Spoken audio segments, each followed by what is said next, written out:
Listen, if you think your love life is a mess, sit down and drink some water. Add a little lime to it too. Let me tell you about Zina, a girl whose ambition was larger than the communal land of Amuli. Zina was a legend in her own mind. She was the kind of girl who believes being the daughter of a palm wine tapper was a clerical error by the gods, a mistake she intended to fix by marrying Prince Chike. Now, Chike was the village spec. He had muscles that looked like they were inflated with a bicycle pump and a bank balance that made the elders bow. But Chike's interest in Zina was less than zero. To him, Zina was like a background extra in a movie, present, but nobody is checking for her. Zina had turned suffering into a professional sport. She rehearsed her damsel in distress routine until it was polished like a new coin. One Tuesday, she waited by the palace path, clutching a small pot of water. As soon as she saw the prince's white horse approaching, she didn't just trip. She performed a cinematic, slow-motion collapse into a mud puddle.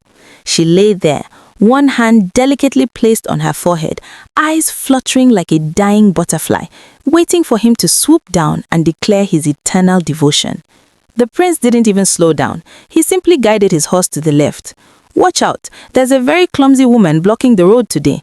Guards, make sure she doesn't stain my horse's hooves. The mud is quite thick this morning." The frustration began to boil in Zina's chest like a pot of overcooked soup.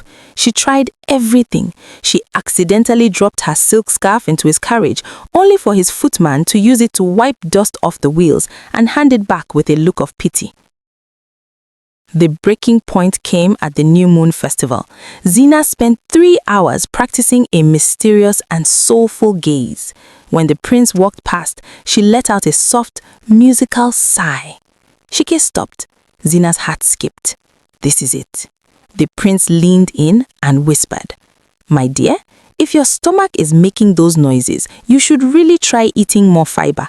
It's not healthy to be so gassy in public." He walked away, laughing. That was it. Zina stood there, vibrating with a rage so hot it could have fried plantains. She didn't want a natural connection anymore. She wanted war. She wanted beauty so loud it would deafen his common sense. She went to the shrine of great priestess Mama Agba. Mama Agba wasn't your regular herbalist. She was the chief executive priestess. Her shrine had more security than a government house, mostly spiritual, but there was a very aggressive goat at the entrance. The place smelled like incense, old money, and mind your business. "Mama Agba," Zina cried, throwing herself on the floor like a Nollywood actress seeking a miracle. "I want the prince. I want to be so fine that when I pass, even the trees will turn their branches to look." Mama Agba looked at Zina through eyes that had seen the beginning of time and the end of many foolish diets. "My daughter, beauty is like a data subscription. It's expensive, it finishes quickly, and if you use it for the wrong thing, you've wasted your money. Mama, please, just give me the glow. I want to be the premium version of myself." Mama Agba sighed and pulled out a shimmering oil.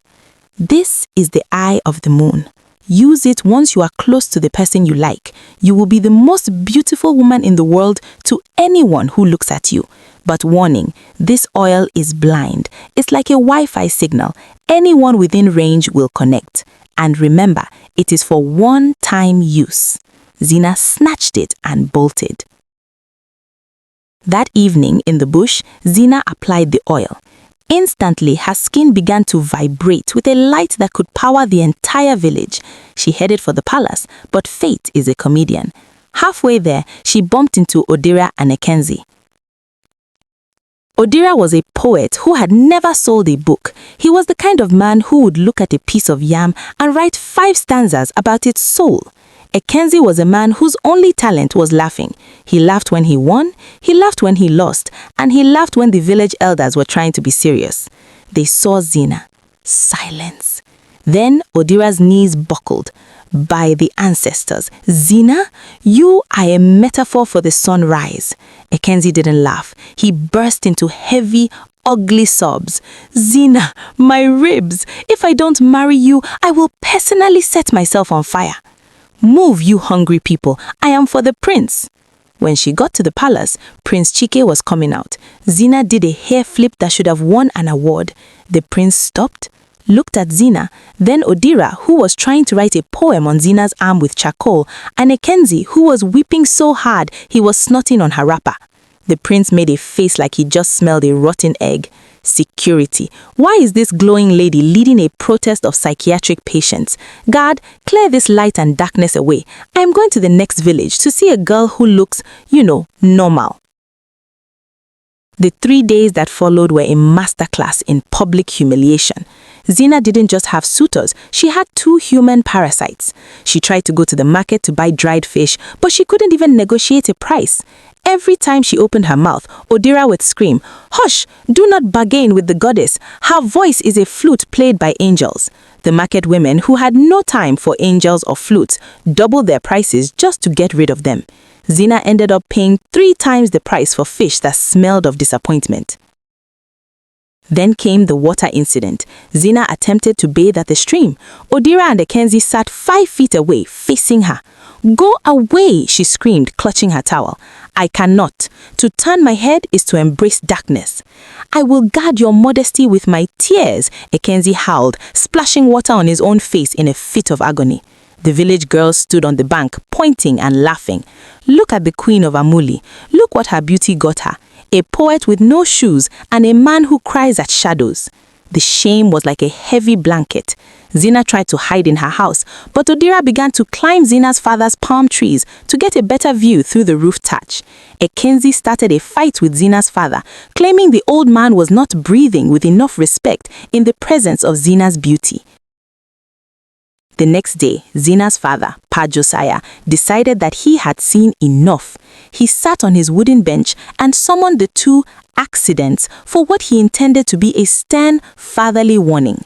"Sit down," Pa Josiah backed, adjusting his wrapper. Instead of sitting, Odira fell prostrate on the dirt. "O sacred architect of the vessel of light, how can I sit while the man who provided the biological blueprint of perfection is standing?" Pa Josiah blinked. "I am a palm wine tapper, not an architect. Sit down and let's talk about why you are scaring my customers." Ekenzi let out a wail that sounded like a siren. "Listen to his voice. It has the same frequency of Zina's eyebrows. Every syllable is a dagger of beauty in my heart." He began to weep so violently that he soaked his own shirt within seconds. "Stop that noise," Pa Josiah shouted.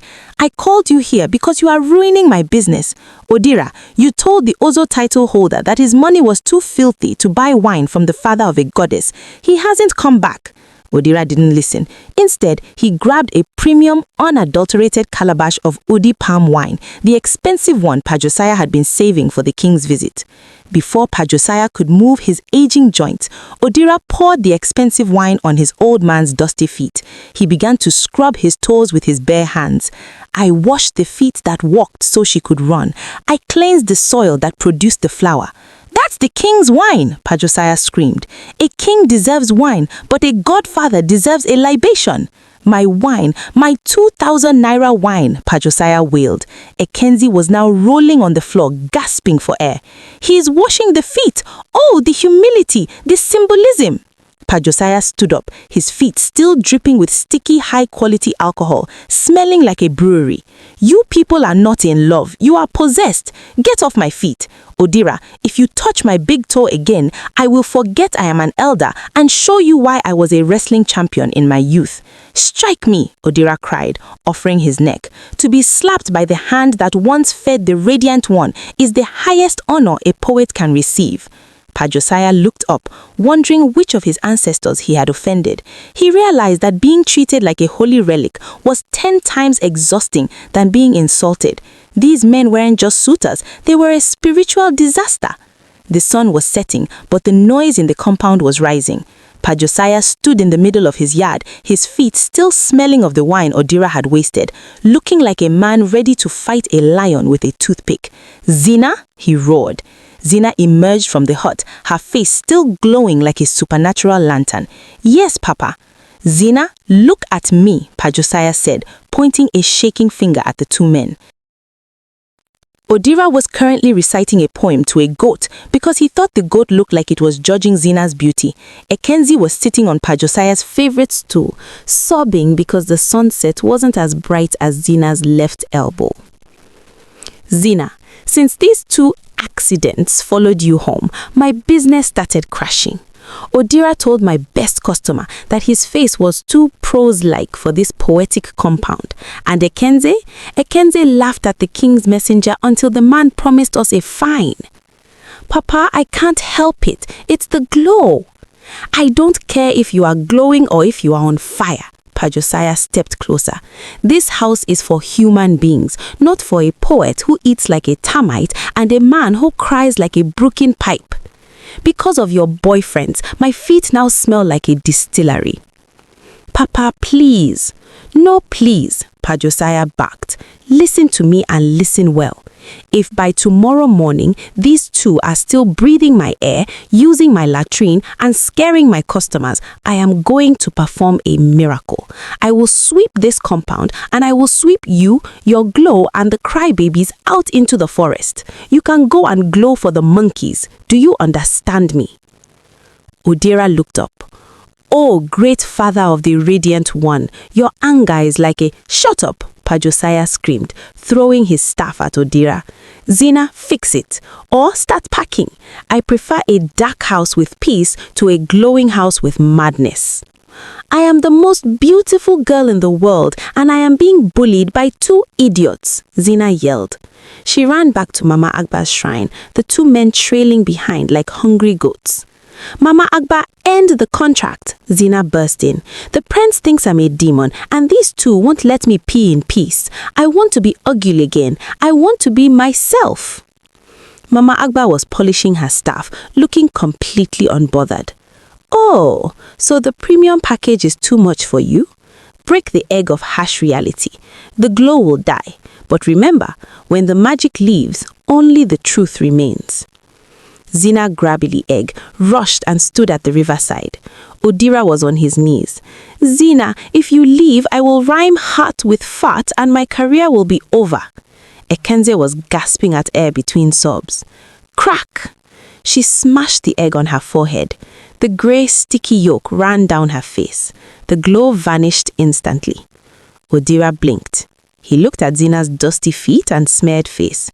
Wait, Zina? Your nose is actually a bit crooked. Why am I kneeling? I have a poem for the girl who sells roasted corn. She has much better personality than you. He walked away. Ekenzie stopped crying. He wiped his eyes, looked at Zina and let out a laugh so loud it shook the trees. Ha ha ha! Look at her. She looks like a wet hen. Why was I crying? I'm going to the palm wine bar. The prince rode by. He didn't even stop. He just told his guards, remind me to buy some better oil for the palace lamps. The last one I saw gave me a headache. Zina sat by the water. She wasn't glowing. She was just a girl with a bucket. I did this to myself. Zina saw it clearly now. Beauty that demands an audience is just another kind of prison.